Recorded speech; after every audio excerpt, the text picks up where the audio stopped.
Assalamualaikum warahmatullahi wabarakatuh. Hello class, how are you today? I hope all of you are in a good condition, so we can ready to learn English. Today we will learn about curriculum vitae. So, what do you know about curriculum vitae? Let's get started to the material.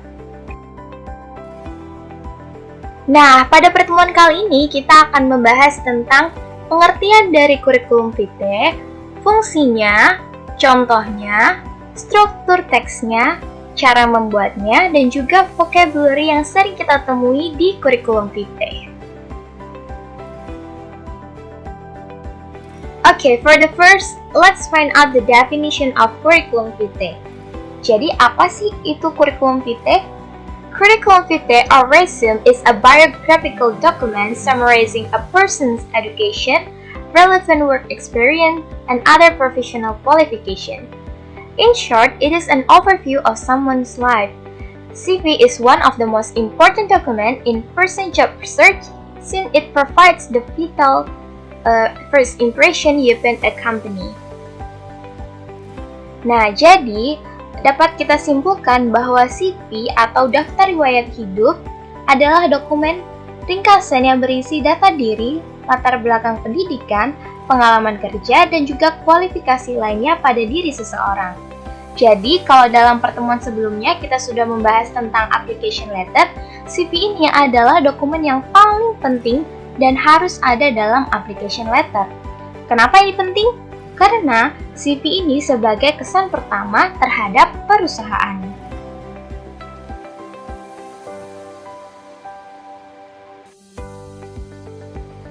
Selanjutnya, apa sih fungsi dari CV itu? Fungsi yang pertama yaitu to provide a summary of a person's education, work experience, and other qualification.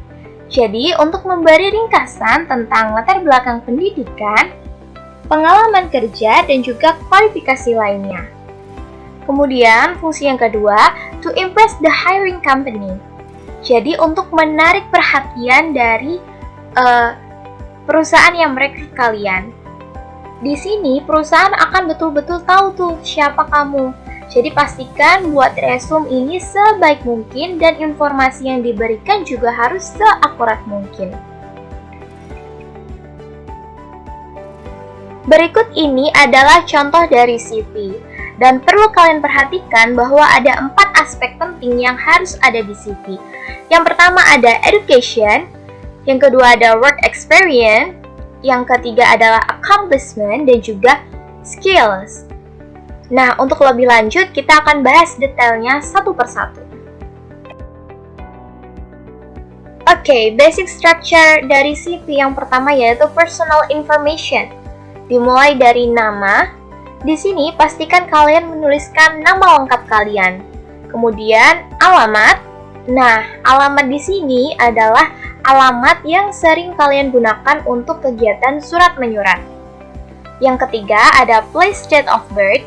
Nah, sebenarnya ini bersifatnya opsional, tapi sebaiknya kalian cantumkan karena mana tahu di job vacancy-nya itu menyertakan rentang usia yang dibutuhkan. Kemudian, kalau kalian cantumkan place date of birth-nya, itu akan memudahkan recruiter untuk mengetahui usia kalian. Nah, kalian masuk kualifikasi nggak nih? Gitu.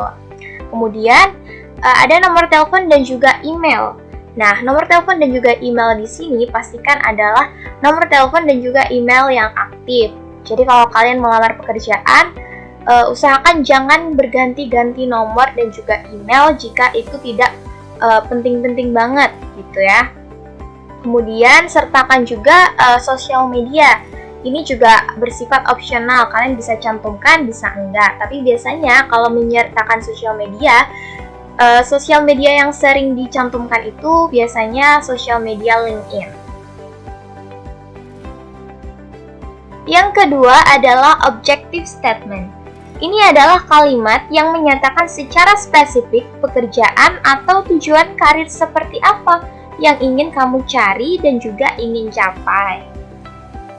Ini tuh sebenarnya sifatnya opsional, tapi lebih baik dicantumkan karena meliputi deskripsi singkat mengenai pekerjaan yang kalian inginkan dan juga pekerjaan seperti apa sih yang ingin kalian capai gitu kan.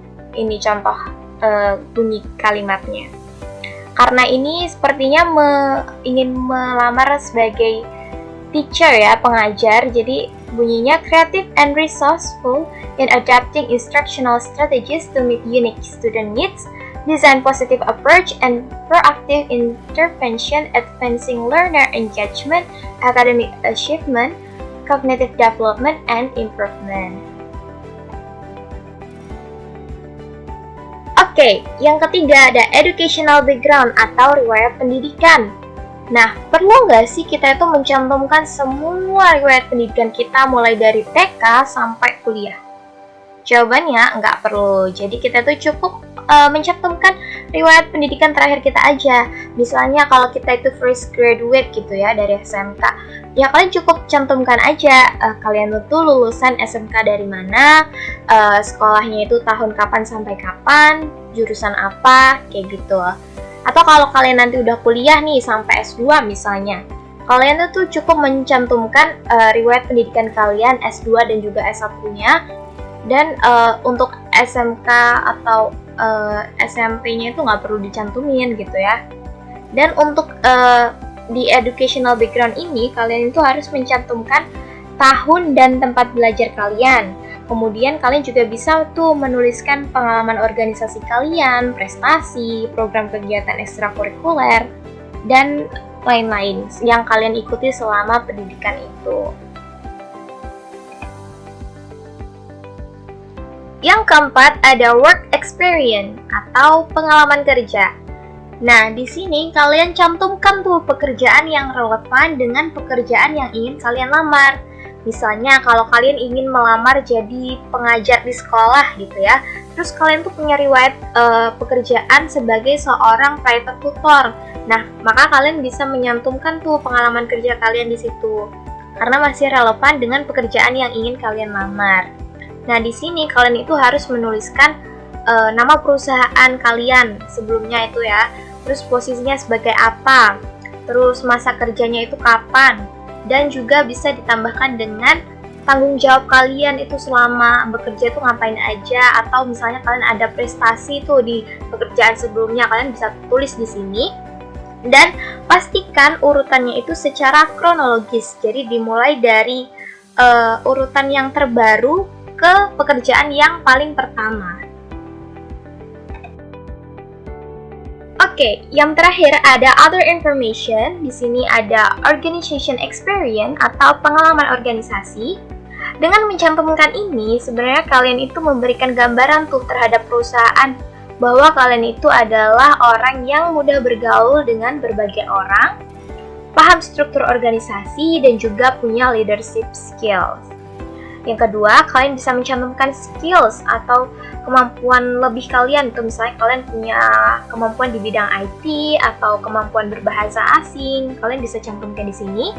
Kemudian yang ketiga ada accomplishment atau prestasi ya. Jadi kalau kalian punya prestasi, cantumin aja di sini. Pokoknya di other information ini kalian boleh memasukkan segala informasi yang relevan dengan posisi yang kamu lamar. Bisa keanggotaan organisasi, pengalaman magang, sertifikasi keahlian, penghargaan, hobi, ya. Tapi intinya hindari hal-hal yang berbau agama, pandangan politik, atau hal yang kontroversial lainnya. Oh ya, jangan lupa sertakan recent photograph atau foto formal terbaru kalian, ya, untuk menambah kelengkapan informasi kalian. Then, how to make a good resume or CV? The first one is choose the right format for your CV. Jadi kalian harus memilih format yang tepat untuk CV kalian. Kemudian yang kedua, use simple design but eye-catching. Jadi gunakanlah desain yang simple-simple aja nih, jangan terlalu rame. Tapi pastikan desainnya simple tapi menarik gitu ya. Kemudian yang ketiga, make it readable by using simple font. Jadi gunakan font yang mudah untuk dibaca gitu agar recruiter itu bisa melihat jelas CV kamu itu isinya apa. Jangan gunakan font yang agak terlalu too much atau berlebihan gitu. Kemudian yang keempat, give complete and right information. Nah, pastikan kalian itu memberikan informasi itu yang lengkap ya dan benar gitu. Itu baru nanti bisa menjadi a good resume or CV.